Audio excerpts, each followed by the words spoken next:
Welcome back. I am Ranjit. आज हम पढ़ेंगे एट डाइजेस्टिव सिस्टम। यह क्लास 10th में पढ़ना है, यानी पाचन तंत्र। आप पढ़ेंगे पाचन तंत्र यानी ह्यूमन डाइजेस्टिव सिस्टम, यानी मानव का पाचन तंत्र पढ़ेंगे। इसलिए वीडियो को लास्ट तक देखिएगा और वीडियो पसंद है तो लाइक कर दीजिएगा और चैनल को सब्सक्राइब कर लीजिएगा। तो चलिए देखते हैं कि डाइजेस्टिव सिस्टम क्या होता है।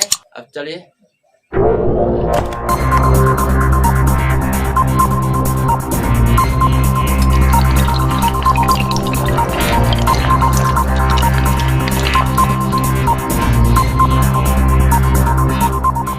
पढ़ना है ह्यूमन डाइजेस्टिव सिस्टम यानी डाइजेस्टिव सिस्टम।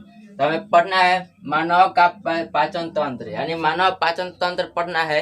यानी मानव, आप जानवर को मत समझिएगा, सिर्फ यह मानव का है यानी आदमी का पढ़ेंगे।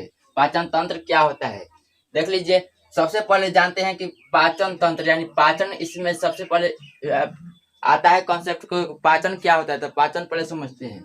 देख लीजिए, पाचन को इंग्लिश में क्या बोलते हैं? डाइजेशन। तो डाइजेशन क्या होता है ये पूरे जानेंगे। देख लीजिए, बड़े पदार्थ को छोटे पदार्थ में बदलना, यानी डाइजेशन वह प्रक्रिया है जो किसी बड़े बड़े पदार्थ को छोटे छोटे पदार्थ में बदल देता है, उसे क्या कहते हैं? पाचन। यानी बड़े बड़े पदार्थ को छोटे छोटे पदार्थ में बदलना पाचन कहलाता है।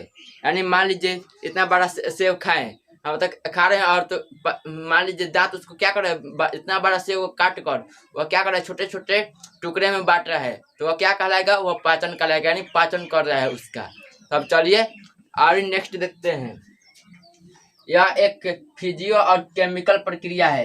यानी पाचन जो है, डाइजेशन जो है, वह कैसा प्रक्रिया है? फिजियो और केमिकल प्रक्रिया। यानी फिजियो मतलब क्या होता है? यानी उसको काट कूट कर, यानी चबा उबा कर, यानी तो चबा उबा कर। और केमिकल मतलब उसमें कुछ फेट ना, इंजाइम, यानी इंजाइम फेट कर, यानी काट कुछ कर, यानी और इंजाइम फेट कर। दोनों तरह के से पाचन होता है। हम लोग के शरीर में दो तरह से पाचन होता है। सबसे पहले तो उसको काट कुछ कर, यानी उसको काट पीट कर करते हैं, और उसके में कुछ इंजाइम डालते हैं उसे पचाने के लिए। ये सब आगे जानेंगे। इसलिए यह एक क्या है? फिजियो और केमिकल प्रक्रिया है। अब चलिए डाइजेस्टिव सिस्टम क्या होता है। यानी डाइजेस्टिव सिस्टम अगला क्या समझना है? पाचन तंत्र यानी डाइजेस्टिव सिस्टम क्या होता है देख लीजिए। तो सिस्टम जहां आ जाए तो समझ जाइएगा कि वह अंगों का समूह, यानी अंगों का समूह, ग्रुप ऑफ ऑर्गन्स, यानी अंगों का समूह। देख लीजिए, जहां क्या आ जाए सिस्टम, यानी बायोलॉजी में यह बताने, जहाँ सिस्टम आ जाए वहां समझ लेना है ग्रुप ऑफ ऑर्गन्स, यानी अंगों का समूह। तो देख लीजिए, वह अंग जो डाइजेशन में मदद करता है, यानी डाइजेशन में मदद करता है या पाचन करता है, तो वह क्या कहलाएगा? Digestive system. अब समझ में आ गया होगा। यानी वह अंग जो डाइजेशन में यानी पाचन में मदद करता है या पाचन करता है, उसे क्या कहते हैं? पाचन तंत्र। अब चलिए अब देखते हैं कि पाचन तंत्र देखेंगे कितना कितना कितना अंग होता है, उसे क्या कहते हैं? पाचन तंत्र। अब देख लीजिए पाचन। देख लीजिए, कुछ पदार्थ ऐसा होता है जो जिसका पाचन होता है, और जिसका और कुछ पदार्थ होता है जो अवशोषण होता है। तो इसे पूरा जानेंगे। हम जानते हैं कि भोजन में 3 तरह की चीज खाते हैं। एक पहला है कार्बोहाइड्रेट, जिसको इंग्लिश में क्या बोलते हैं? शर्करा, यानी हिंदी में। अब देख लीजिए प्रोटीन। प्रोटीन को भी खाते हैं हम लोग। खाना में क्या रहता है? प्रोटीन। देख लीजिए, और तीसरा फैट खाते हैं, यानी वसा, यानी तेलपक चीज खाते हैं, या इसे कह दीजिए लिक्विड। यानी देख लीजिए पाचन, देख लीजिए हम लोग शरीर में 3 ही तरह के पदार्थ का क्या होता है? पाचन होता है। एक होता है कार्बोहाइड्रेट का पाचन होता है हमारे शरीर में, और प्रोटीन का पाचन होता है, और फैट यानी वसा का पाचन होता है। इसके अलावा किसी का पाचन नहीं होता है। देख लीजिए, अब अवशोषण किसका किसका होता है? अवशोषण मतलब सीधे सोख लिए जाते हैं, यानी एब्जॉर्प्शन। एब्जॉर्प्शन किसका होता है वह पूरे से जानेंगे। देख लीजिए, सोख लिया जाता है, उसका पाचन नहीं किया जाता है डायरेक्ट। हमारे शरीर में इतना छोटे छोटे कण होते हैं कि डायरेक्ट उसको सोख लिया जाता है। उसी को क्या कहते हैं? अवशोषण, यानी इंग्लिश में अब्जॉर्प्शन बोलते हैं। देख लीजिए, जो विटामिन है उसका पाचन नहीं होता है, उसको का अवशोषण होता है, यानी अब्जॉर्प्शन होता है। यानी विटामिन को पाचन नहीं अवशोषण होता है, याद रखिएगा। यानी विटामिन पचाया न जाता है, अवशोषित किया जाता है। अब चलिए दूसरी का देखते हैं, मिनरल्स। मिनरल्स मतलब खनिज पदार्थ। जो छोटे छोटे खनिज पदार्थ होते हैं उसे उसे भी क्या होता है, उसका पाचन नहीं, उसका क्या होता है, आई थिंक ऑब्जॉर्प्शन होता है, यानी अवशोषण होता है, याद रखिएगा। जो हमारे जो जल होता है यानी जो वाटर होता है उसका भी पाचन नहीं होता है, उसका ऑब्जॉर्प्शन होता है यानी अवशोषण होता है, याद रखिएगा। अब देख लीजिए तो किसका किसका पाचन होता है, कार्बोहाइड्रेट का होता है, प्रोटीन का होता है और फैट का होता है। आज देख लीजिए अवशोषण किसका किसका होता है, एब्जॉर्प्शन यानी विटामिन का होता है, मिनरल्स का होता है और वाटर का होता है। देख लीजिए भोजन के से ऊर्जा यानी प्राप्त होता है, यानी जो भोजन अगर पचता है तो यानी पाचन के बाद हमें क्या मिलता है, ऊर्जा मिलता है, यानी पाचन के बाद मिलता है, याद रखिएगा। यानी भोजन के पाचन से हमें क्या मिलता है, ऊर्जा यानी एनर्जी मिलता है। अब चलिए देखते हैं कि डाइजेस्टिव सिस्टम कितने होते हैं। अब चलिए डाइजेस्टिव सिस्टम कितने होते हैं यानी पाचन तंत्र कितने होते हैं जानते हैं। देख लीजिए सबसे पहले आता है एलिमेंट्री कैनाल, यानी हिंदी में से बोलते हैं आहार नाल, यानी आहार नाल को भी पढ़ेंगे पाचन तंत्र में यानी डाइजेस्टिव सिस्टम में। और देख लीजिए दूसरा नंबर पर आता है माउथ यानी मुंह। तो इसको इसमें भी दो चीज पढ़ना है, एक पढ़ना है टीथ और एक पढ़ना है टंग, यानी टीथ यानी दांत भी पढ़ना है मुंह में। अब देख लीजिए और टंग भी पढ़ना है यानी माउथे में। अब यानी जीभ के बारे में पढ़ना है और दांत के बारे में इसी में पढ़ना है। अब देख लीजिए अगला आता है ओएसोफेगस, यानी ओएसोफेगस यानी दूसरा नाम भी कह सकते हैं इसको इंग्लिश में फूड पाइप, यानी ग्रास नली कहिए या भोजन नली कहिए। तो तीसरा अंग क्या आता है हम लोग का, ओएसोफेगस यानी फूड पाइप यानी ग्रास नली या भोजन नली।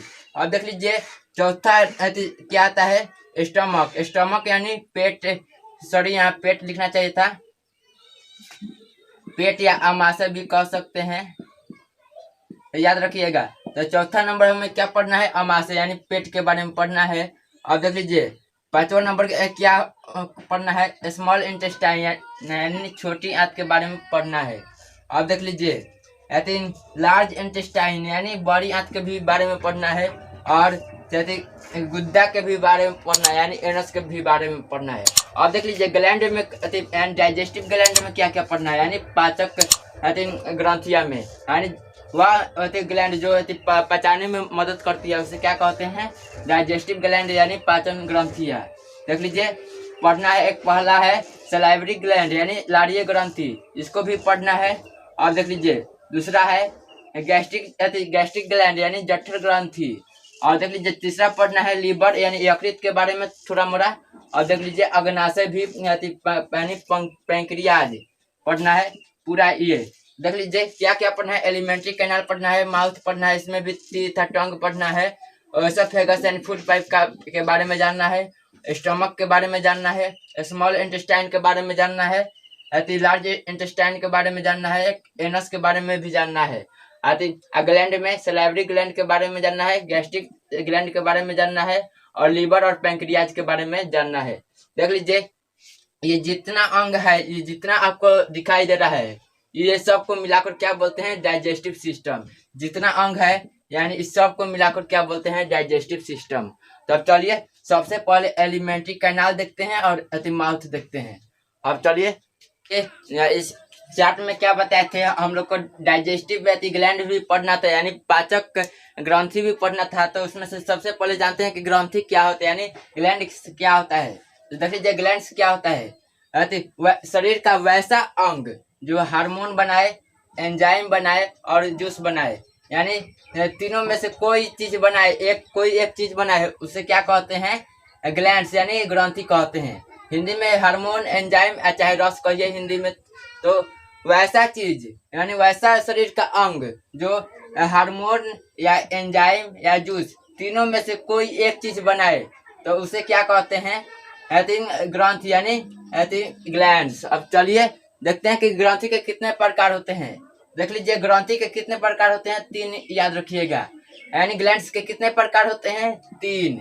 और देख लीजिए सबसे पहला है एक्सोक्राइन ग्लैंड, यानी एक्सोक्राइन ग्लैंड क्या होता है, यानी हिंदी में बोले तो इसे क्या बोलते हैं, बहिःस्रावी ग्रंथि, यानी बहिःस्रावी ग्रंथि इसे बोलते हैं इंग्लिश में, यानी एक्सोक्राइन ग्लैंड यानी बहिःस्रावी ग्रंथि। अब देख लीजिए दूसरी का होता है इंडोक्राइन ग्लैंड, यानी इंडोक्राइन ग्लैंड यानी इसे क्या बोलते हैं? अंतःस्रावी ग्रंथि। अंतःस्रावी ग्रंथि। अब देख लीजिए मिक्स्ड ग्लैंड यानी मिश्रित ग्रंथि। देख लीजिए तीनों का नाम जान गए। और देख लीजिए तीनों का काम क्या होता है। देख लीजिए इंडोक्राइन ग्लैंड क्या करता है? जूस और एंजाइम बनाता है, याद रखिएगा। यानी बहिस्रावी ग्रंथि क्या बनाता है? जूस और एंजाइम यानी रस और एंजाइम बनाता है, याद रखिएगा। कोई पूछे कि एक्सोक्राइन ग्लैंड यानी बहिस्रावी ग्रंथि क्या बनाता है? जूस और एंजाइम यानी रस और एंजाइम बनाता है, याद रखिएगा। क्या बनाता है? रस और एंजाइम यानी जूस और एंजाइम बनाता है, उसे क्या कहते हैं? तो बोलिएगा बहिस्रावी ग्रंथि किसे कहते हैं? तो वैसा ग्रंथि जो जूस और एंजाइम बनाए उसे क्या कहते हैं? बहिस्रावी ग्रंथि। अब देख लीजिए यानी इंग्लिश में बोले तो एक्सोक्राइन ग्लैंड। अब देख लीजिए इंडोक्राइन ग्लैंड किसे कहते हैं? यानी इंडोक्राइन ग्लैंड यानी अंतःस्रावी ग्रंथि। हाँ नहीं, अंतःस्रावी ग्रंथि क्या होता है तब ये जानेंगे। देख लीजिए वैसा ग्लैंड यानी वैसा ग्रंथि जो हार्मोन बनाए यानी हार्मोन, याद रखिएगा। वैसा ग्रंथि जो हार्मोन बनाए उसे क्या कहते हैं? इंडोक्राइन ग्लैंड यानी अंतःस्रावी ग्रंथि। तो वैसा ग्रंथि जो क्या बनाए? हार्मोन यानी हार्मोन बनाए उसे क्या कहते हैं? अंतःस्रावी ग्रंथि। हिंदी में बोलिए या इंग्लिश में बोलना होगा तो इंडोक्राइन ग्लैंड बोलिएगा। तो वैसा ग्रंथि जो क्या बनाए? हार्मोन यानी बनाए उसे क्या कहते हैं? इंडोक्राइन ग्लैंड यानी अंतःस्रावी ग्रंथि। अब देख लीजिए तीसरा आता है मिक्स ग्लैंड। मिक्स ग्लैंड क्या होता है? यानी मिश्रित ग्रंथि। हिंदी में क्या बोलते हैं इसे? मिश्रित ग्रंथि। तो देख लीजिए वैसा ग्लैंड यानी वैसा ग्रंथि जो क्या बनाए? हार्मोन भी बनाए, एंजाइम भी बनाए और जूस भी बनाए।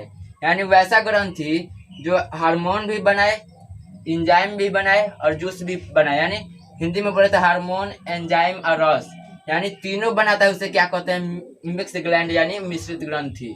तो याद रखिएगा, ये आपको आगे बहुत फायदा करेगा, आपको समझने में कि कौन सा अंग कौन ग्रंथि है, मतलब वह पता चलेगा।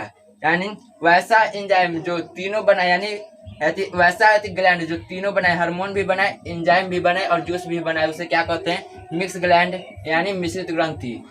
आप समझ गए? अब तीनों अब देख लीजिए सबसे पहले क्या बोले थे? फ्लो चार्ट में क्या था? एलिमेंट्री कैनाल यानी आहार नाल हिंदी में बोलते हैं, तो इसके बारे में जानते हैं। देख लीजिए आहार नाल जो है ये क्या एक नली है, यानी नली है, याद रखिएगा। आहार नाल जो है नली के रूप है, याद रखिएगा, यानी पाइप के रूप है। देख लीजिए जो मुंह से लेकर यानी माउथ से लेकर एनस यानी गुद्दा तक जाती है, याद रखिएगा। मुंह से लेकर कहाँ तक जाती है? गुद्दा तक, यानी एनस यानी मुंह से शुरू होता है, सबसे लास्ट पार्ट क्या बताए थे? एनस यानी गुद्दा तक यह जाती है। यानी लोग पूछेगा कि बताइए माउथ से एनस तक जाने वाली नली का क्या नाम है? आहार नाल। यानी मुंह से गुद्दा तक जाने वाली नली का नाम आहार नाल यानी एलिमेंट्री कैनाल इंग्लिश में बोले तो। आप देख लीजिए अब दूसरे का क्वेश्चन होता है कि बताइए एलिमेंट्री कैनाल का लंबाई कितना होता है, उसका लेंथ कितना होता है? तो देख लीजिए एलिमेंट्री कैनाल का लेंथ होता है 9 से 10 मीटर। मीटर में बोलना हो तो 9 से 10 मीटर और फीट में बोलना हो तो 32 से 33 फीट होता है, याद रखिएगा। ये कोई नहीं, देख लीजिए आपको ऑप्शन में एग्जाम में मिल जाए 30 से लेकर 35 के बीच में फीट में अगर मिले तो कोई भी आप आंसर लगा दीजिएगा। 31, 32, 33, 34 जो मिले यानी 35 के बीच में मिले वह आंसर हो जाएगा। लेकिन इतना नियमता लगभग कितना आदमी यही बताता है, यानी 32 से 33 फीट होता है इसका लंबाई। आती मीटर में कहे तो आती 9 से 10 मीटर। अब चलिए एलिमेंट्री कैनाल के बाद क्या था? मुख, यानी मुंह के बारे में यानी माउथ के बारे में जानते हैं।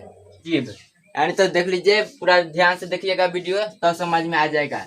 देख लीजिए माउथ को कितने नामों से पुकार सकते हैं। देख लीजिए पहले तो माउथ कहेंगे और दूसरा में माउथ कैविटी यानी मुख गुहा, ओरल कैविटी या बकल कैविटी, यानी चारों नाम से पुकारते हैं, लेकिन उसका हिंदी होता है मुख गुहा। यानी देख लीजिए माउथ के लिए मुख ऐसा कैविटी जितना आ गया है तो मुख गुहा।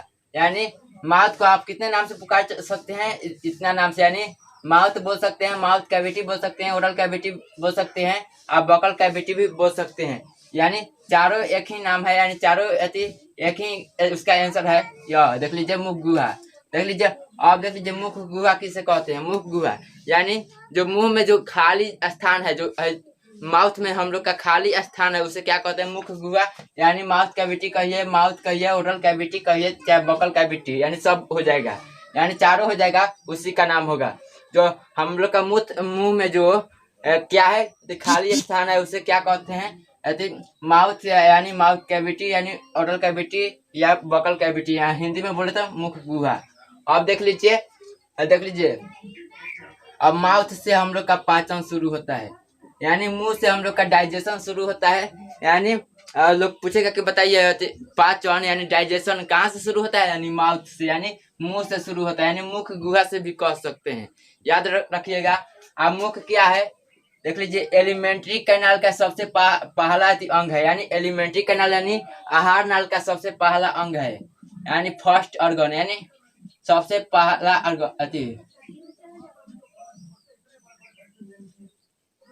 क्या है, एलिमेंट्री कैनाल का सबसे पहला अंग है। यानी लोग पूछेगा कि एलिमेंट्री कैनाल यानी आहार नाल का सबसे पहला अंग क्या है, हम लोग का माउथ, यानी हिंदी मुख गुहा भी बोल सकते हैं, बकल कैविटी भी कह सकते हैं।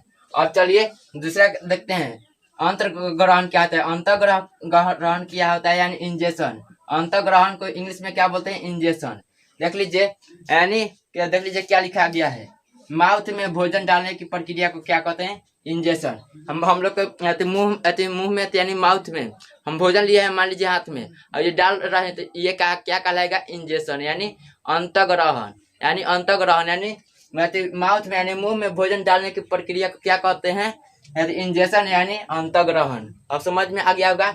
मान लीजिए सेव लिए हैं, यहाँ पे ऐसे डाल के खा रहे हैं, तो ये डालने की प्रक्रिया क्या कहलाएगा, इंजेक्शन, यानी अंतर्ग्रहण। अब चलिए देखते हैं मैक्सिलरी जो, देख लीजिए, मुंह में कितने जौ होते हैं, यानी जौ मतलब क्या, जबड़ा। याद रखिएगा, जौ मतलब कितना, जबड़ा, यानी मुंह के कितने जबड़े होते हैं, मुंह के 2 जबड़े होते हैं। याद रखिएगा, मुंह के कितने जबड़े होते हैं, 2। तो देख लीजिए सबसे अब दोनों का नाम देख लीजिए, एक है मैक्सिलरी जो, यानी एक होता है मैंडिबुलर जो। अब देख लीजिए मैक्सिलरी जो किसे कहते हैं, यानी अपर पार्ट, मुंह के जो ऊपर वाला जबड़ा उसे क्या कहते हैं, ऊपरी भाग को क्या कहते हैं, मैक्सिलरी जो, यानी जो देख लीजिए हम लोग का मुंह का 2 जबड़ा है, एक पहला ये और दूसरा ये 2 जबड़ा है, यानी हम लोग का मुंह का कितने जौ है, 2। याद रखिएगा, ये पहला ये वाला और दूसरा ये वाला, तो अब कितना जबड़ा हो गया, 2। अब देख लीजिए उसमें से समझना है मैक्सिलरी जो किसे कहते हैं, यानी तो देख लीजिए जो मुंह के ऊपरी भाग, यानी ऊपरी जो है, ऊपरी जबड़ा है, उसे क्या कहते हैं, मैक्सिलरी जो, यानी अपर पार्ट, यानी ऊपरी भाग, यानी ऊपरी भाग को क्या कहते हैं, मैक्सिलरी जो। देख लीजिए क्या लिखा हुआ है, मैक्सिलरी जो, यानी अपर पार्ट, यानी मुंह के ऊपर वाला है, जो मुंह हो गया है, जो ऊपर वाला ये जो जबड़ा है ना, ये वाला, ये क्या कहलाएगा, मैक्सिलरी जो, यानी ऊपरी भाग को क्या कहते हैं, मैक्सिलरी जो। अब समझ में आ गया। अब देख लीजिए, यह इनमूवेबल होता है, यानी यह इनमूवेबल मतलब क्या होता है, जो घूम इधर उधर घूम नहीं सकता। क्या है, मुंह के ऊपरी भाग को क्या इधर उधर घुमा सकते हैं अपने से, नहीं घूमेगा। है जो ये बात ये है, इसे आप नहीं घुमा सकते हैं। यानी जो माउथ के ऊपरी भाग, यानी मैक्सिलरी जो है, उसे हम लोग मूवेबल, यानी वह इधर उधर नहीं मुड़ा सकते हैं, इसलिए यह क्या है, इनमूवेबल है। यानी मैक्सिलरी जो कैसा होता है, इनमूवेबल, यानी इसे उधर उधर नहीं घुमा सकते हैं। देख लीजिए अब आता है मैंडिबुलर जो, यानी जो मतलब क्या था, जबड़ा। तो याद रखिएगा मैंडिबुलर जो क्या होता है, यानी नीचे वाला भाग, यानी डाउन स्टेयर्स पार्ट, यानी जो मुंह हो गया, क्या बताया था, 2 जबड़ा। ऊपरी वाले का क्या बोले, मैक्सिलरी जो, और नीचे वाले को क्या बोलेंगे, मैंडिबुलर जो। यानी मैंडिबुलर जो है ये जबड़ा है जो, ये क्या कहलाएगा, मैंडिबुलर जो, यानी नीचे वाला जबड़े को क्या बोलेंगे, मैंडिबुलर जो।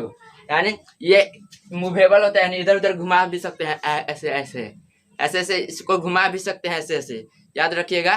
तो लोग पूछेगा कि बताइए मुंह का कौन जबड़ा मूवेबल होता है, यानी जिसको इधर उधर घुमा सकते हैं, तो याद रखिएगा मैंडिबुलर जो, यानी नीचे वाला जबड़ा। अब चलिए जीभ को जानते हैं कि जीभ क्या होता है।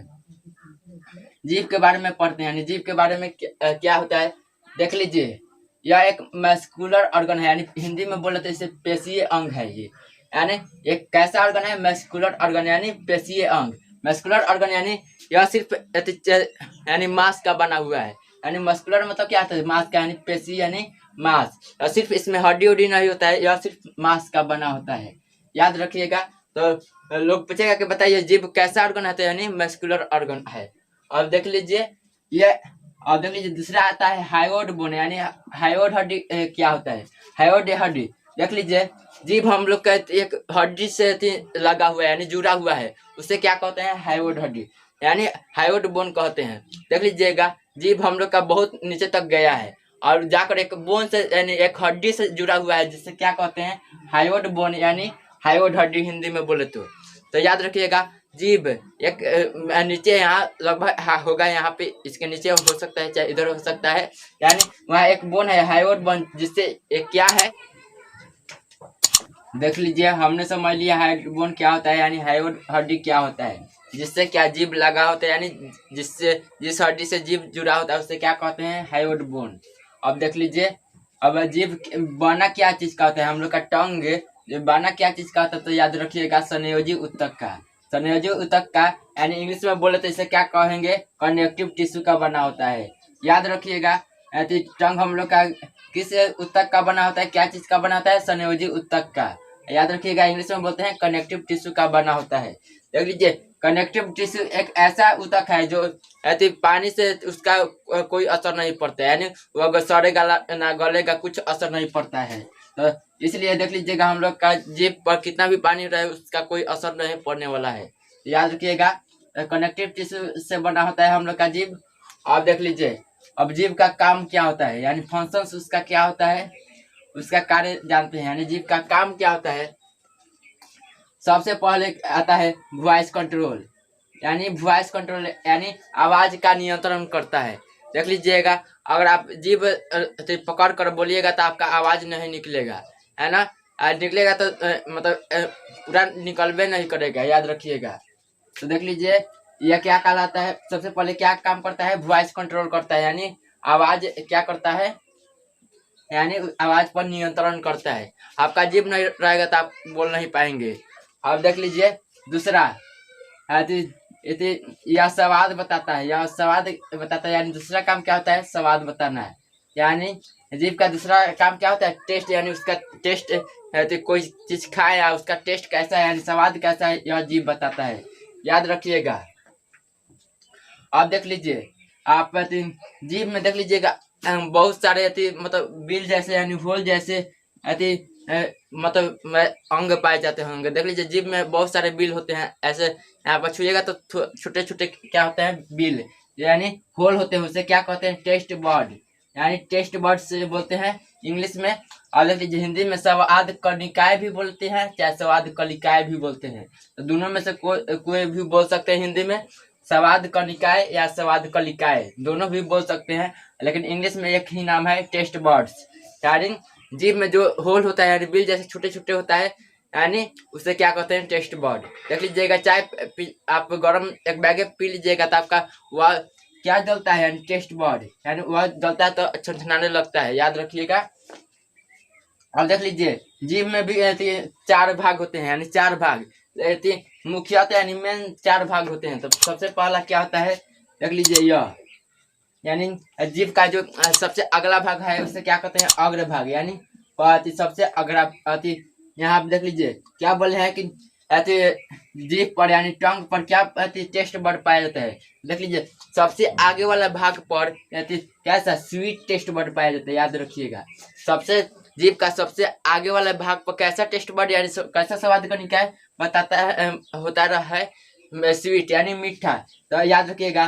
तो अगर स्वाद का निकाय मीठा है तो इसलिए सबसे पहले यानी मीठा का स्वाद जीभ का अगला भाग बताता है, याद रखिएगा। सबसे देख लीजिए यहाँ जीभ का अगला भाग है वह क्या कहलाता है, यानी वह क्या कहलाता है, अग्र भाग, और उसका काम क्या होता है, यानी मीठा यह बताता है, यानी कि आई थिंक यानी इसका यहाँ पे कलर मतलब उसका आई थिंक मतलब काम क्या होता है, मीठा बताना है। अग्र भाग को क्या काम होता है, उसका स्वाद यानी मीठा, यानी कोई वस्तु यदि मीठा होगा तो कौन बताएगा? अग्र भाग यानी यदि। अब चलिए स्वीट, अब देख लीजिए। अब देख लीजिए दूसरा भाग, यानी जीभ के 4 भाग होते हैं। देख लीजिए अब दूसरा भाग यह कैसा, इसे क्या बोलते हैं? अग्र पार्श्व, यानी अग्र पार्श्व बोलते हैं। तो जीभ का कौन भाग है? अग्र पार्श्व, यानी आगे का बीच वाला, यानी पार्श्व। देख लीजिए यह कैसा स्वाद बताता है? सॉल्ट, यानी नमकीन कोई वस्तु खाए होंगे तो कौन बताएगा? अग्र पार्श्व, यानी उसका जीभ का सेकंड वाला भाग। याद रखिएगा इसमें कैसा पाया जाता है? नमकीन यानी सॉल्टी टेस्ट बड पाया जाता है, यानी तो इसलिए वह नमकीन यानी सॉल्टी बताता है, उसका स्वाद बताता है। यानी मान लीजिए हम खाना खाए तो उसमें का जो नमकीन यानी नमक का स्वाद कौन बताएगा? तो सॉल्टी बताएगा। अब देख लीजिए ये आपको समझ में आ गया। अब आता है पक्ष पार्श्व, यानी यह कैसा स्वाद बताता है? खट्टा, यानी जो जीभ का तीसरा पार्ट होता है वह कैसा स्वाद बताता है? खट्टा, यानी सौर का स्वाद बताता है। अब देख लीजिए और चौथा भाग होता है सबसे पीछे वाला भाग, वह कैसा भाग बताता है? यानी यह तीखा या कड़वा, यानी बाइटर, यानी यहाँ कैसा टेस्ट बड पाया जाता है? बाइटर यानी कड़वा। तो सबसे पूछेगा लोग कि बताइए जीभ का कौन सा भाग कड़वा यानी या तीखा यानी तीखा स्वाद बताता है? तो याद रखिएगा पक्ष भाग, यानी जीभ का सबसे पीछे वाला भाग। अब देख लीजिए पीछे वाला का भाग के भी एक उसके पीछे भाग होता है, यानी उस पर भी टेस्ट बड पाया जाता है। देख लीजिए पीछे वाला भाग के भी उसके पीछे एक भाग होता है, उस पर भी टेस्ट बड पाया जाता है। देख लीजिए ये टेस्ट बड कैसा होता है? तो देख लीजिए यहाँ पे चिन्ह आया होगा, या प्याज का स्वाद बताता है, यानी ओनियन बर्ड्स इसे कहते हैं, या जिंजर बर्ड्स भी कहते हैं, और गार्लिक बर्ड्स भी कहते हैं। यानी तीनों नाम से जानते हैं। यानी सबसे लास्ट वाला, यानी सबसे अंतिम वाला, अगर इसको मिलाइएगा तो ये जीभ का कितना भाग हो जाएगा? 5 भाग। लेकिन मेन क्या होता है? 4 होता है, तो ये उतना कोई नहीं बताता है। इसलिए सबसे पीछे वाला को क्या कहते हैं? ओनियन बर्ड्स भी कहते हैं, जिंजर बर्ड्स भी कहते हैं, या गार्लिक बर्ड्स भी कहते हैं। क्योंकि देख लीजिए पीछे वाला भाग क्या चीज का स्वाद बताता है? प्याज का, लहसुन का, अदरक का, यानी तीनों का। लोग पूछेगा तो कौन बताता है? तो सबसे पीछे वाला भाग। देख लीजिए आप दवा खाइएगा तो सबसे जब घोटिएगा तो आपको कड़वा चाहे तीखा क्या स्वाद बुझाएगा, यानी तो सबसे पीछे वाला भाग क्या करता है? ओनियन यानी चाहे जिंजर या गार्लिक का स्वाद बताता है। तो चलिए सबसे पहले हम लोग क्या देखें? माउथ देख लिए, एलिमेंट्री कैनाल देख लिए और टंग देख लिए।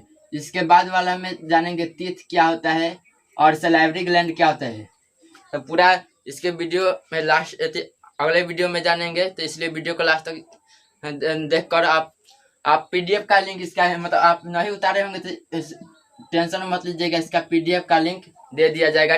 इसका लिंक डिस्क्रिप्शन में दे दिया जाएगा, तो आप वहां से डाउनलोड जरूर कर लीजिएगा। तो चलिए मिलते हैं नेक्स्ट वीडियो में दांत चैप्टर लेके, यानी टीथ के चैप्टर लेके। अब मिलते हैं।